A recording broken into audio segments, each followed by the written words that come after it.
कहानी की शुरुआत होती है अनु की बेचैनी से। 24 घंटे का वक्त मिला था जिसमें उसे आर्य से मिलना था।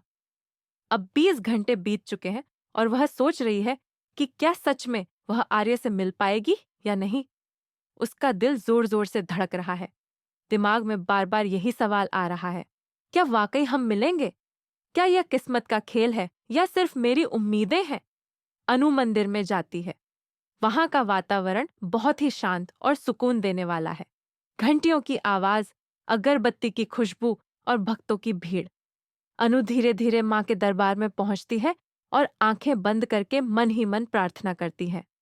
हे माता रानी, अगर मेरी मोहब्बत सच्ची है तो कृपया हमें मिलवा दीजिए। उधर आर्य भी उसी मंदिर में आता है, लेकिन उसका दिल घबराया हुआ है। वह जानता है कि अनु यहाँ आ सकती है। वह खुद को छुपाने के लिए अपने चेहरे पर गुलाल लगा लेता है ताकि अनु उसे पहचान ना सके।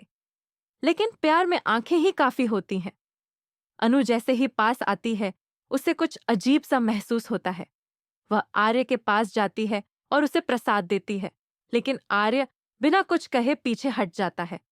अनु सोच में पड़ जाती है, यह अजनबी प्रसाद क्यों नहीं ले रहा? और यह आवाज, यह तो जानी पहचानी सी लग रही है। वह बार बार आर्य को प्रसाद देने की कोशिश करती है।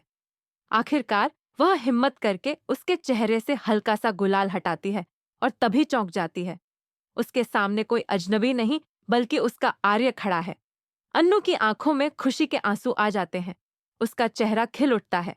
वह धीरे से कहती है, मुझे पता था, मुझे यकीन था कि माता रानी हमें जरूर मिलाएंगी। आर्य थोड़ा असहज हो जाता है। वह अनु को देखकर खुश है, लेकिन अपने जज्बात छुपाने की कोशिश करता है। वह बस हल्की सी मुस्कान देता है और वहां से जाने लगता है। अनु उसका हाथ पकड़ लेती है और कहती है, इतने दिनों से मैं सिर्फ तुम्हें ढूंढ रही थी। क्यों भाग रहे हो आर्य? आर्य रुकता है लेकिन कुछ नहीं कहता। उसकी चुप्पी में बहुत कुछ छिपा है। अनु समझ जाती है कि आर्य भी यही चाहता था, लेकिन शायद कुछ मजबूरी है। उधर कहानी का दूसरा मोड़ आता है। हर्ष की तबीयत और बिगड़ जाती है। घर में सब परेशान हैं। डॉक्टर कहता है कि हर्ष को सिर्फ दवाइयों की नहीं बल्कि प्यार और देखभाल की जरूरत है। अनु यह सुनकर हिम्मत जुटाती है और तय करती है कि वह हर्ष की मदद करेगी। वह हर्ष के पास बैठती है, उसका हाथ पकड़कर उसे हिम्मत देती है। वह उसे हंसाने की कोशिश करती है, उसे कहानियां सुनाती है, उसे जिंदगी जीने की नई वजह देती है। धीरे धीरे हर्ष के चेहरे पर मुस्कान लौटने लगती है। यह देखकर आर्य के दिल का बोझ थोड़ा हल्का हो जाता है। वह सोचता है, शायद मैं इस रिश्ते को एक और मौका दे सकता हूँ। शायद यही सही वक्त है कि मैं अपने दिल की बात अनु को बता दूं। घर में यह सब देखकर माँ भी खुश हो जाती है।